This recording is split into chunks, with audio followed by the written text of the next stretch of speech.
Okay, part number 2 starts with joint circulation. Joint circulation, wrists, a very soft movement you need to experience.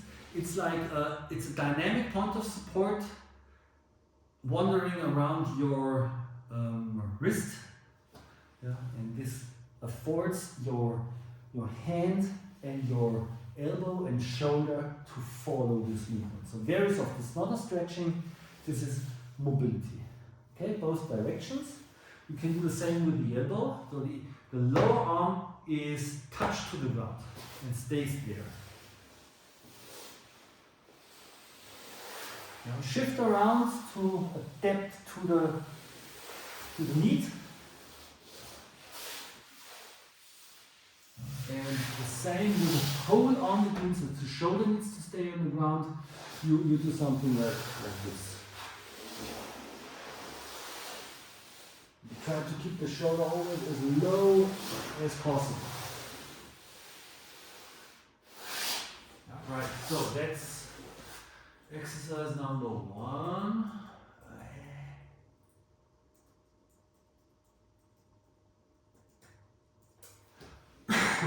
Then you go for foot hand crawl. Okay, the same principle as with the tall half kneeling get up. But there's something happening, needs to be shown. So you're in this position, you can start in knee hand position and you just work on this rotation. This is what you say, the internal rotation. Right, so when you press into the ground, it means with every point of support that is being built up, you need to first engage the local stabilizers. It means when you are reaching forward, establishing a new point of support, it's not a point of contact, now decide to load it, you start the loading with the turn or simultaneously.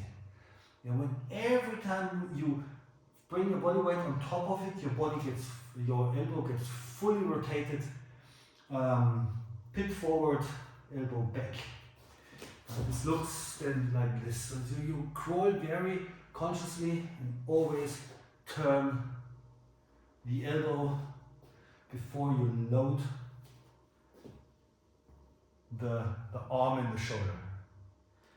Okay, so this would be the foot hand crawl, integrating this inward rotation. This brings your upper arm in the perfect position, with various, as said, a lot of room to compensate, and the most efficient pulling direction of the global movers. Okay, then you do tripod transition. You go from foot hand position,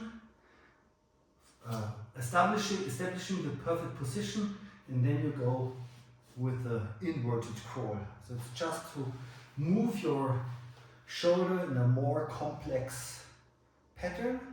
Now you could now do the same on the other side. You build a point of support.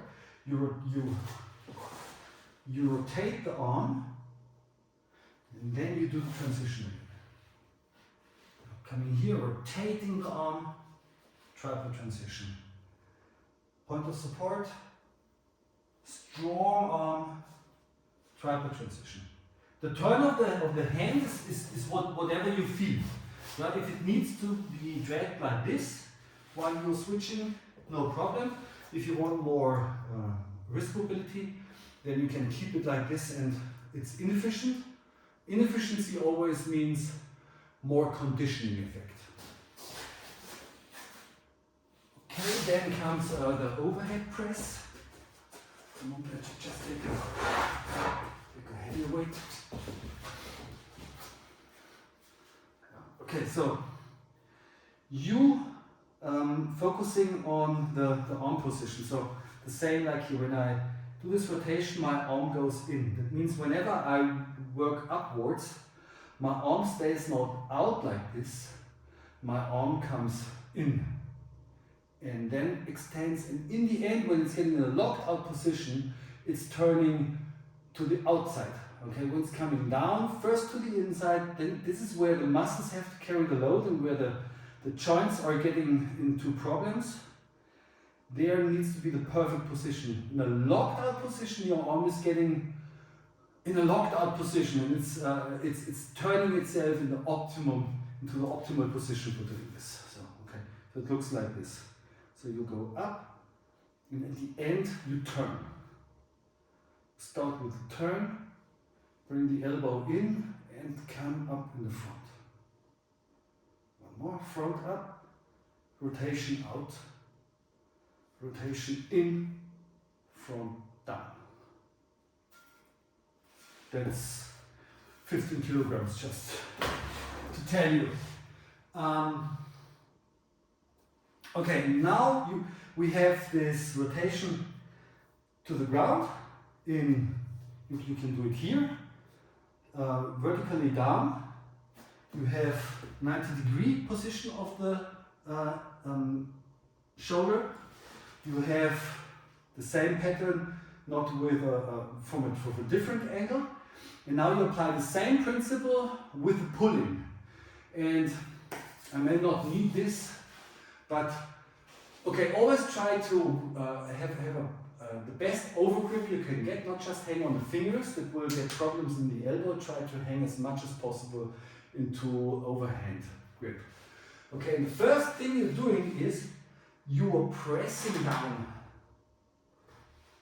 Now, when I'm pressing down, the local stabilizers soak my upper arm into the joint. It means it's protected, it's connected, and it's prepared to communicate with the rest of your body.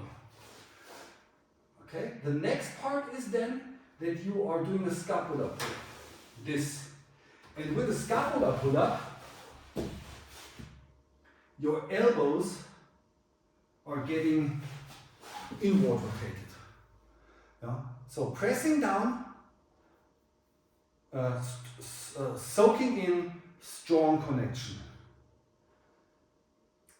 Scapular pull-ups, bringing it into the right position. And then when you continue with the scapular pull-up, then the elbows start to bend.